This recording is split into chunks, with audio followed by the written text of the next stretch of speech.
water companies, Mr. Speaker, we have realized counties are losing a lot of water through the non-revenue water, Mr. Speaker, through leakages, stealing of water, no meters, and all that, Mr. Speaker.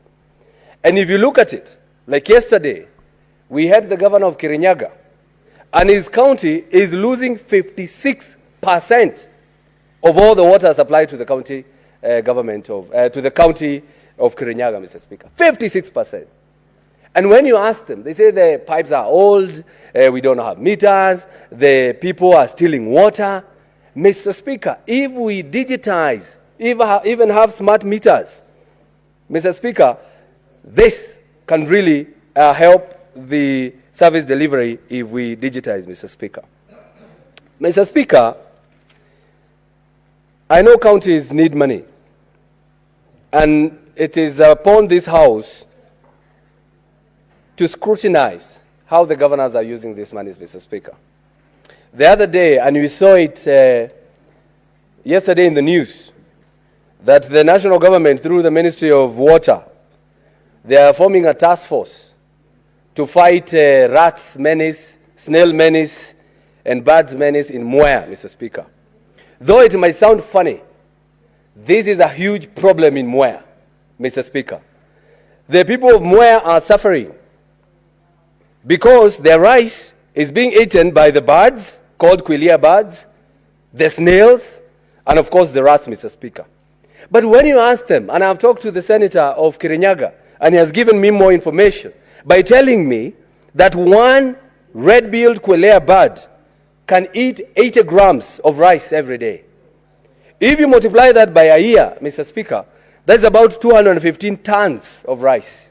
So the Mwea people, if you convert that to money, they lose 32 million Kenya shillings every year, Mr. Speaker. But when you ask the national government or the county government, they are forming a task force. You know, this government of ours, Mr. Speaker, they like meetings. They even form a meeting to discuss whether they should have a meeting, Mr. Speaker. What I'm trying to say is, Mr. Speaker, how to fight this menace in Mwea is to give counties more resources. But again, I've been told here by the Senator of Kirinyaga that the county government of Kirinyaga has never budgeted for this menace, has never put money to try to reduce these red-billed quelea birds that are eating the rice, Mr. Speaker. And when you do a little bit of research, how do you repel or keep away these birds, Mr. Speaker? Is by using some ultrasonic repellers, Mr. Speaker. It is a small gadget that makes some sound or emits some sound waves that the human cannot hear, but the birds will hear, and it will disturb them, and they will run away. And such a gadget, Mr. Speaker, is going for 3,000 Kenya shillings. And the county government cannot see it fit to budget for such a gadget, Mr. Speaker.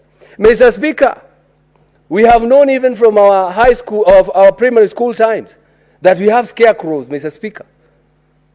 And I know maybe these birds and these rats that are used to the scarecrow. But in this time of technology, the county government should at least even give them drones, Mr. Speaker. The drones that are also emitting the predator's sounds, so that the birds can feel like a predator is on the way, Mr. Speaker. So what I'm trying to say, Mr. Speaker, is that we shouldn't reduce the amount of money that goes to the counties, and again now ask the governors to prudently use those resources as per the budget estimates, as per the budgeting processes, and also as per the people's priorities, Mr. Speaker. Mr. Speaker, I know I'm talking about Mwea, but probably this is not the only problem in Mwea or the rice fields, Mr. Speaker. Maybe in Bura, Ahero, North Kano, or even Lower Kuja in Migori, Mr. Speaker, maybe they're also having these problems. And when the government says it's going to form a task force to catch a rat, Mr. Speaker, you ask yourself, don't we have the people who are mandated to deal with these issues instantly? Must you form a task force to go and discuss the rats, or the birds, or the snails, or even how to kill them, Mr. Speaker, yet they already know how? All I'm trying to say is that money should be used well to the intended purposes, and I oppose this report, Mr. Speaker. We need to give counties more money so that we can be able, as a Senate, use our channels and committees to check on how